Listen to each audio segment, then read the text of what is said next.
আসসালামু আলাইকুম। সকলকে ইজি কেমিস্ট্রি বইয়ের পক্ষ থেকে স্বাগতম জানাচ্ছি। আশা করতেছি তোমরা সবাই ভালো আছো এবং সুস্থ আছো। এই পর্বে আমি তোমাদের সামনে আলোচনা করব সপ্তম অধ্যায়ের বোর্ড অ্যানালাইসিস নিয়ে। বোর্ড অ্যানালাইসিস বিষয়টা আসলে তোমরা সবাই জানো যে এখানে মূলত আমাদের কেমিস্ট্রির সপ্তম অধ্যায়ের বিভিন্ন বোর্ডে যে আসা প্রশ্নগুলো এখানে এই চ্যাপ্টার থেকে এসেছে, আমরা সেই প্রশ্নগুলো এখানে আসলে আলোচনা করব, অ্যানালাইসিস করব।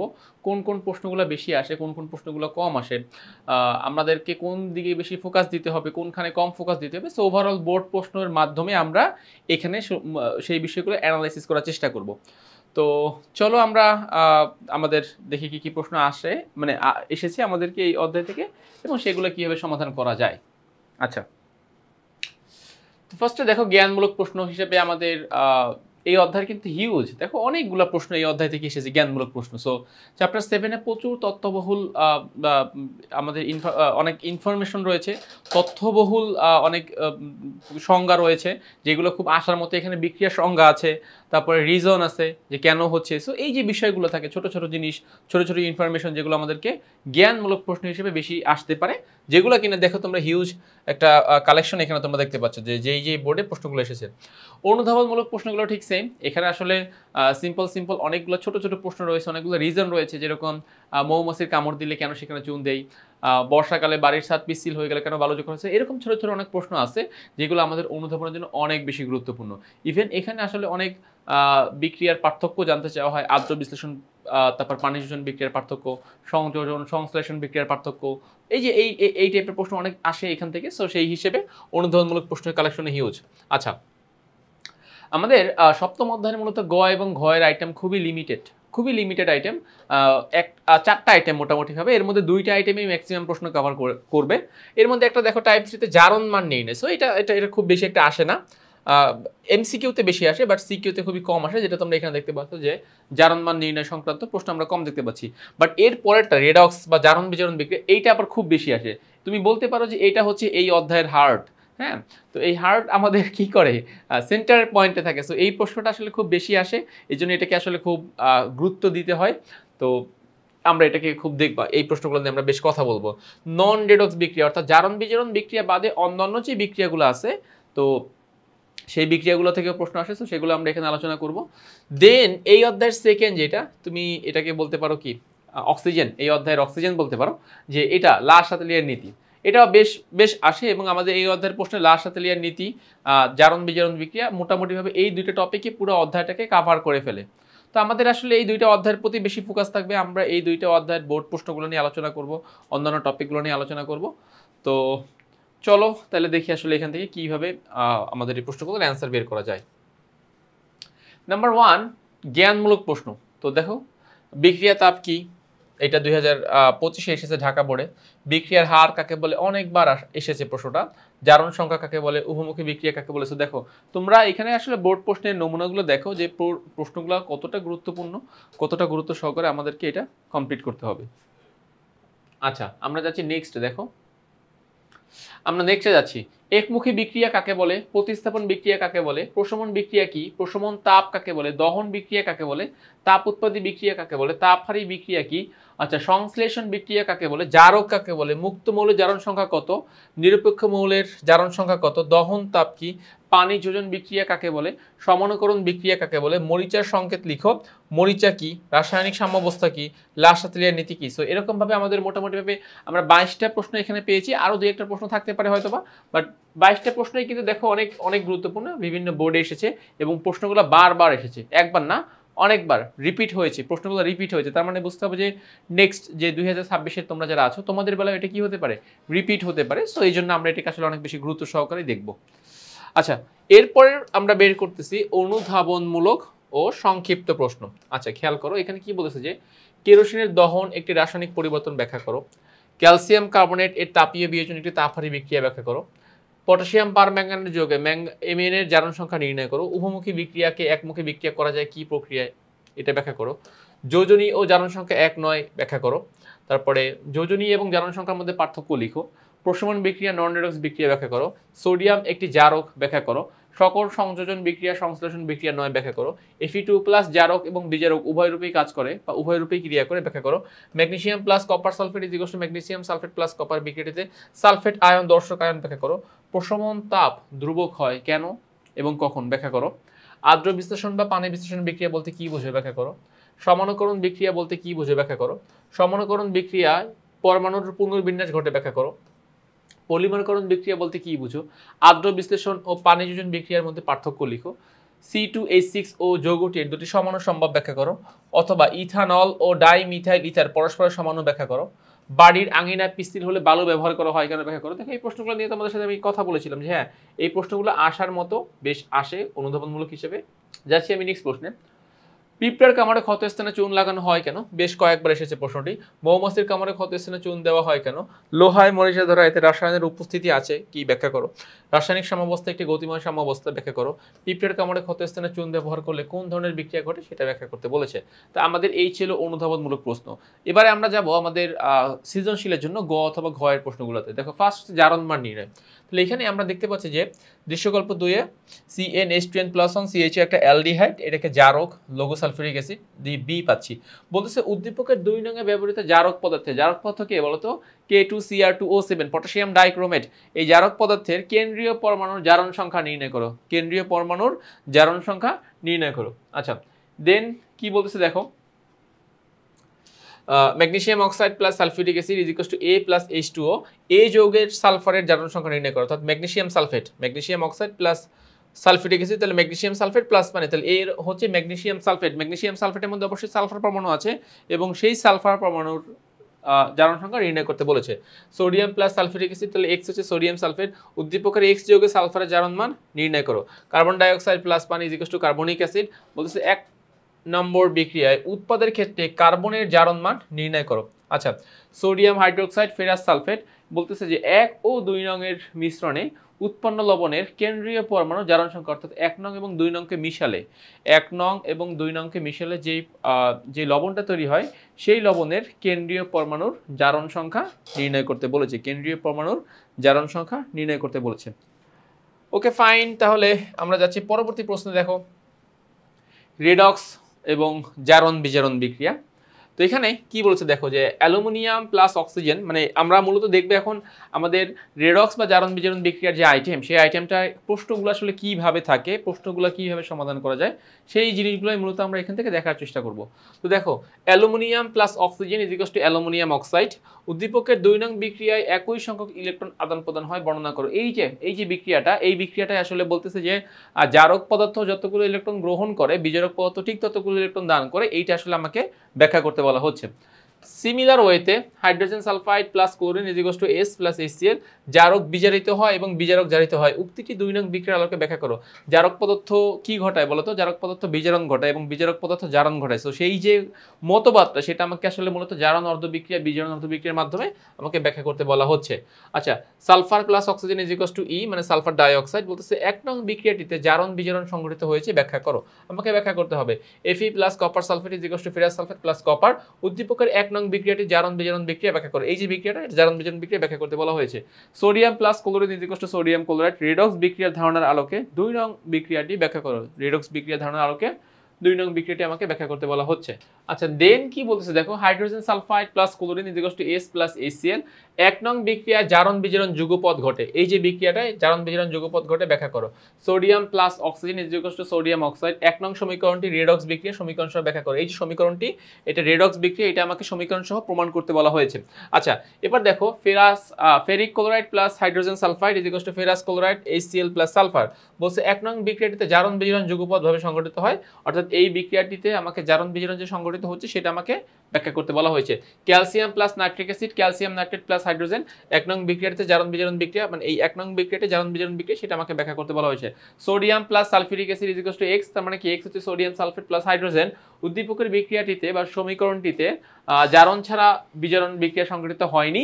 এটা অর্থাৎ জারণ বিজারণ যুগপদ ভাবে ঘটে। এটা মানে আমাদের একটা খুব পপুলার একটা কোশ্চেন যে জারণ বিজারণ যুগপদ ভাবে ঘটে ব্যাখ্যা করো। সো এখানে আসলে আমাকে মূলত এই জিনিসটাই ব্যাখ্যা করতে বলা হয়েছে। 2K plus Cl2 is equal two 2KCl। উদ্দীপকের 2 নং বিক্রিয়ায় ইলেকট্রন স্থানান্তর প্রক্রিয়া ব্যাখ্যা করো। এই যে ইলেকট্রন কিভাবে স্থানান্তর হয় সেটা আমাকে ব্যাখ্যা করতে বলা হয়েছে। HgCl2 plus Hg is equals to Hg2Cl2 উদ্দীপকের 1 নং বিক্রিয়া জারণ বিজারণ ঘটেছে ব্যাখ্যা করো। Magnesium plus sulphuric acid is equals to magnesium sulphate plus Y উদ্দীপকের 2 নং বিক্রিয়াটিতে জারণ বিজারণ যুগপৎভাবে সংঘটিত হয় ব্যাখ্যা করো। FeCl3 plus H2S is equals to FeCl2 HCl plus S উদ্দীপকের 1 নং বিক্রিয়াটি ইলেকট্রন স্থানান্তরের মাধ্যমে ব্যাখ্যা করো। অর্থাৎ এই বিক্রিয়াটি জারণ এবং বিজারণ, ইলেকট্রন স্থানান্তর মানে কি বলতো, জারণ বিজারণের মাধ্যমে আমাকে ব্যাখ্যা করতে বলা হয়েছে। আচ্ছা, নিচের বিক্রিয়াগুলো পূর্ণ করো। PbCl2 plus Cl2 is equals to PbCl4। এবার বলতেছে 1 নং বিক্রিয়ার সাহায্যে দেখা হয় যে জারণ বিজারণ একটি যুগপৎ ঘটনা। Zinc plus copper sulphate is equals to zinc sulphate plus copper. এখানে A এবং B D প্রকৃত অর্থে ব্যবহৃত হয়েছে। আচ্ছা, এগুলো আমাদের দরকার নাই। বলতেছে 2 নং বিক্রিয়া হতে দেখা হয় যে জারণ বিজারণ যুগপৎভাবে ঘটে। FeCl2 plus Cl2 is equals to FeCl3। এখানে কি পাচ্ছি আমরা দেখো তো, তারপর বলতেছে যে KOH H2SO4 K2SO4 H2O বলতেছে 2 এবং 3 নং এর কোনটি জারণ বিজারণ বিক্রিয়াকে সমর্থন করে যৌক্তিক বিশ্লেষণ করো। মানে এখানে দুইটা বিক্রিয়া দেওয়া হচ্ছে, যে কোনো একটা বিক্রিয়া জারণ বিজারণকে সমর্থন করবে, সেই বিক্রিয়াটা কোন বিক্রিয়াটা এবং কেন আমাকে যুক্তি সহ এখানে বলতে হবে। আচ্ছা, FeCl2 plus Cl2 is equals to FeCl3। এখানে 1 নং বিক্রিয়াটি একটি রেডক্স বিক্রিয়া ব্যাখ্যা করো। তারপর zinc plus sulphuric acid zinc sulphate plus hydrogen 2 নং বিক্রিয়াটিতে জারণ বিজারণ যুগপৎ ঘটে কি, যুক্তি দাও। FeCl2 plus Cl2 is equals to A উদ্দীপকের 1 নং বিক্রিয়া জারণ বিজারণ ঘটে। 1 নং বিক্রিয়া জারণ বিজারণ ঘটে মানে A এর মান বের করতে হবে। A হচ্ছে FeCl3, দেন আমাকে জারণ বিজারণ ঘটে সেটা আমাকে ব্যাখ্যা করতে হবে। আচ্ছা, সো যাচ্ছি আমি জারণ বিজারণের নেক্সট আইটেমগুলোতে। দেখো আমরা কিন্তু এখানে তোমাদের জন্য অনেকগুলো প্রশ্ন নিয়ে এসেছি, যাতে করে এই প্রশ্নগুলোর বাইরে আর প্রশ্ন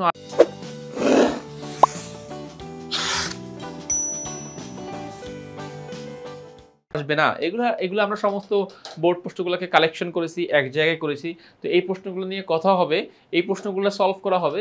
তো এগুলো যখন সলভ করবো তাহলে এর বাইরে আর প্রশ্ন কোন জায়গা থেকে আসবে বলো? সকল কিছু তো তোমাদের সলভ করা হয়েই যাচ্ছে এখান থেকে। আচ্ছা, নেক্সট কি বলছে দেখো যে FeCl2 plus SnCl4 FeCl3 SnCl2 1 নং বিক্রিয়াটিতে কোন কোন বিক্রিয়া প্রতিনিধিত্ব করে সমীকরণ সহ বিশ্লেষণ করো। SnCl2 প্লাস FeCl3, তাহলে আমাকে এখানে ফার্স্টে বিক্রিয়াটা কমপ্লিট করতে হবে। এবার বলতেছে যে 1 নং বিক্রিয়াটি সম্পন্ন করো এবং দেখাও যে তাতে ইলেকট্রনের স্থানান্তর ঘটে। FeCl2 SnCl4 is equals to FeCl3 SnCl2 উদ্দীপকের 1 নং বিক্রিয়াটিতে জারণ বিজারণ যুগপৎ সংঘটিত হয়েছে ব্যাখ্যা করো। H2S plus Cl2 is equals to 2A plus S বলছে উদ্দীপকের 1 নং বিক্রিয়াটি একটি রেডক্স বিক্রিয়া ব্যাখ্যা করো। আচ্ছা, এবার বলতেছে যে X ও Y বাতাসের দুটি প্রধান উপাদান, যেখানে X2 অণুতে ত্রিবন্ধন বিদ্যমান এবং এদের সংযোজন একটি উভমুখী বিক্রিয়া। অপরদিকে আয়রন 2 ক্লোরাইড ও ক্লোরিনের বিক্রিয়াও একটি সংযোজন বিক্রিয়া।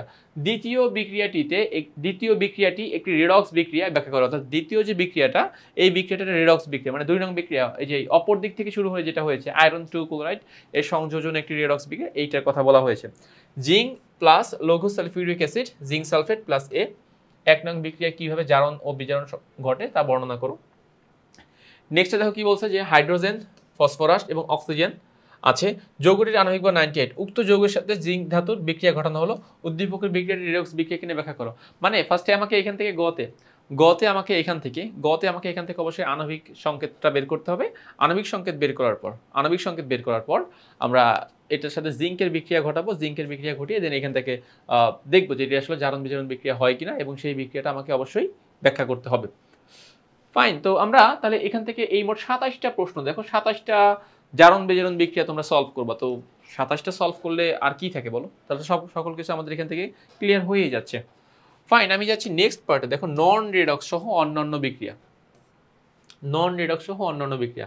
Potassium plus oxygen is equals to potassium oxide বলতেছে যে তাপীয় পরিবর্তন ধনাত্মক। তার মানে তাপীয় পরিবর্তন ধনাত্মক বলতে মানে ডেলেজের মান ধনাত্মক ব্যাপারটা এমন না, বোঝাচ্ছে যে আমাদের যে বিক্রিয়ক থেকে উৎপাদে যে আমরা যে চেঞ্জটা দেখাই সেই চেঞ্জটা হচ্ছে পজিটিভ। তার মানে এই বিক্রিয়াটা কি হবে, একটি তাপ উৎপাদী হবে।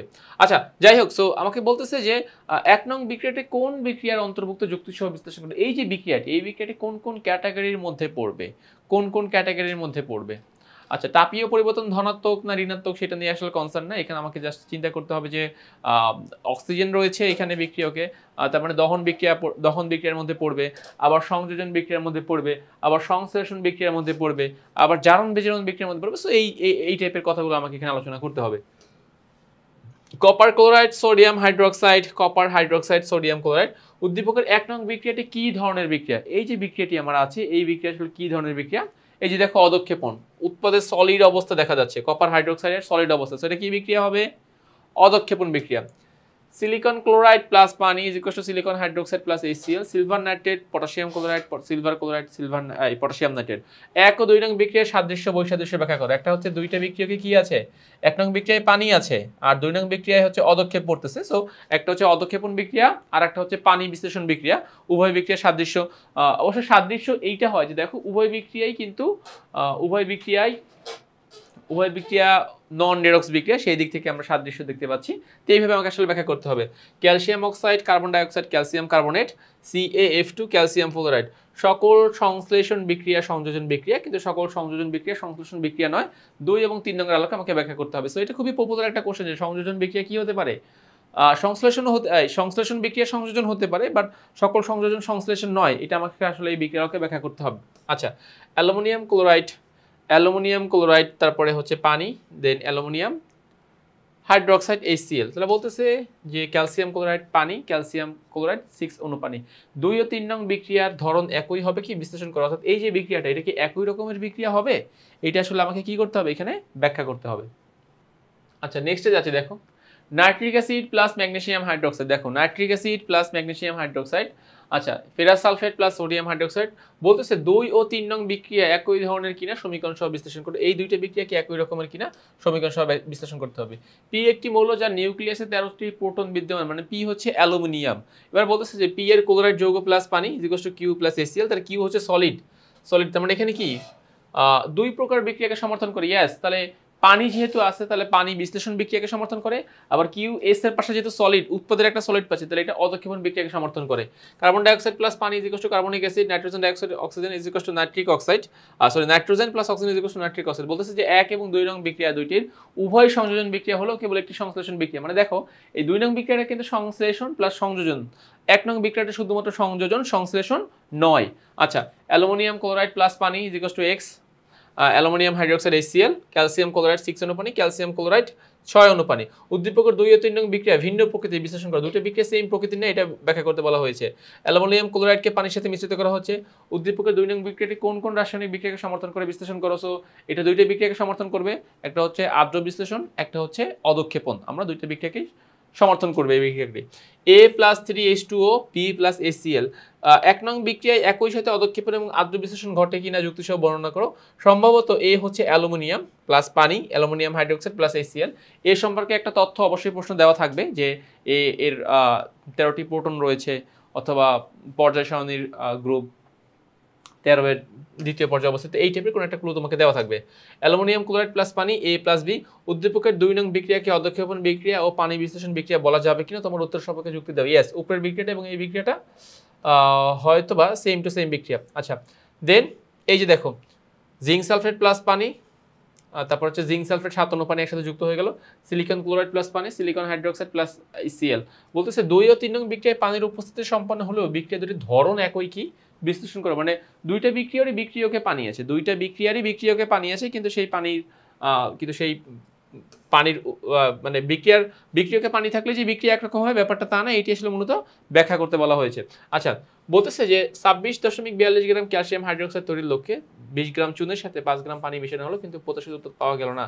উদ্দীপকের বিক্রিয়াটিতে জারণ বিজারণ একই সঙ্গে ঘটেছে ব্যাখ্যা করে। অর্থাৎ ক্যালসিয়াম হাইড্রোক্সাইড তৈরির লক্ষ্যে আমরা কি তৈরি করেছি, ক্যালসিয়াম অক্সাইড এবং পানি তৈরি করেছি। সো এইটা একটা জারণ বিজারণ বিক্রিয়া ঘটেছে কিনা সেটা আসলে আমাকে কি করতে হবে, ব্যাখ্যা করতে হবে। জারণ বিজারণ ঘটেছে কিনা সেটা আসলে আমাকে কি করতে হবে, ব্যাখ্যা করতে হবে। সো এইটা মূলত আমরা চাইলে এটাকে এই 15 নম্বর প্রশ্নটাকে আমরা চাইলে এই যে এদিকের এই যে আমাদের জারণ বিজারণ যে পার্ট রয়েছে সেটার মধ্যেও চাইলে আমরা দিতে পারবো। সো এটার মধ্যে দেওয়াটা সব থেকে ভালো হবে, 15 নম্বর প্রশ্ন যেটা আমরা মাত্র আলোচনা করে দিলাম।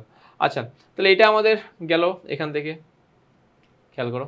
নেক্সট প্রশ্ন হচ্ছে আমাদের লা শাতেলিয়ার নীতি। তো দেখো আমরা লা শাতেলিয়ার নীতি নিয়ে আলোচনা করব। আমাদের এবারে আইটেম লা শাতেলিয়ার নীতি। তো দেখো এখানে মূলত 3টা পার্ট নিয়ে প্রশ্ন করা হয়, তাপ, চাপ, ঘনমাত্রা আর বিক্রিয়া থেকে উৎপাদের পরিমাণ কিভাবে বৃদ্ধি করা যায়। এই টাইপের প্রশ্নগুলো আমাদের কাছে বেশি জানতে চাওয়া হয়। তো আমাদের ফার্স্ট বিক্রিয়াটা ঢাকা বোর্ড 25-এর, নাইট্রোজেন অক্সিজেন বিক্রিয়া করে নাইট্রিক অক্সাইড, ডেলেজ এর মানে 180 কিলোজুল পার মোল পজিটিভ। উদ্দীপকের 2 নং বিক্রিয়ার সাম্যাবস্থায় লা শাতেলিয়ার নীতি অনুযায়ী তাপ এবং চাপের প্রভাব বিশ্লেষণ করতে বলছে। আচ্ছা, নেক্সট বিক্রিয়া দেখো, ডাইনাইট্রোজেন টেট্রাঅক্সাইড থেকে নাইট্রোজেন ডাইঅক্সাইড পাচ্ছে 2 মোল। 1 নং বিক্রিয়ার ক্ষেত্রে সাম্যাবস্থায় চাপের প্রভাব, এই বিক্রিয়ার ক্ষেত্রে চাপের প্রভাব লা শাতেলিয়ার নীতির আলোকে ব্যাখ্যা করো। A2 + B2 = 2AB, তাপীয় পরিবর্তন ধনাত্মক, ডেল এইচ এর মান পজিটিভ, এটাই বোঝানো হচ্ছে। লা শাতেলিয়ার নীতি অনুযায়ী 2 নং বিক্রিয়ার উপর তাপ এবং চাপের প্রভাব বর্ণনা করো। আচ্ছা, নাইট্রোজেন প্লাস হাইড্রোজেন বিক্রিয়া করে অ্যামোনিয়া তৈরি করতেছে, ডেল এইচ এর মান ঋণাত্মক, তাহলে বলতেছে 2 নং বিক্রিয়ার উপর তাপমাত্রা ও চাপের প্রভাব বিশ্লেষণ করো। আচ্ছা, এবারে কি বলছে দেখো যে উদ্দীপকের 2 নং বিক্রিয়াটির সাম্যাবস্থার উপর তাপ এবং চাপের প্রভাব বিশ্লেষণ করো। এই যে এই বিক্রিয়াটার সাম্যাবস্থায় তাপ চাপের প্রভাব বিশ্লেষণ করতে বলছে। আচ্ছা, সালফার ডাইঅক্সাইড অক্সিজেন বিক্রিয়া করে সালফার ট্রাইঅক্সাইড প্লাস পজিটিভ তাপ বিক্রিয়াটা তাপ উৎপাদী, বলতেছে 2 নং বিক্রিয়াটিতে তাপ এবং চাপ উভয়ের প্রভাব পরিলক্ষিত হবে কিনা বিশ্লেষণ করো। আচ্ছা, A2 plus B2 2AB, del H এর মান ঋণাত্মক, তাহলে বলতেছে যে কিভাবে বিক্রিয়াটির উৎপাদ বৃদ্ধি করা যায়। আমি বলছিলাম যে উৎপাদ কিভাবে বৃদ্ধি করা যায়, লা শাতেলিয়ার নীতির আলোকে আমাকে ব্যাখ্যা করতে বলা হয়েছে। আচ্ছা, অ্যাসিটিলিন প্লাস হাইড্রোজেন অ্যালকেন।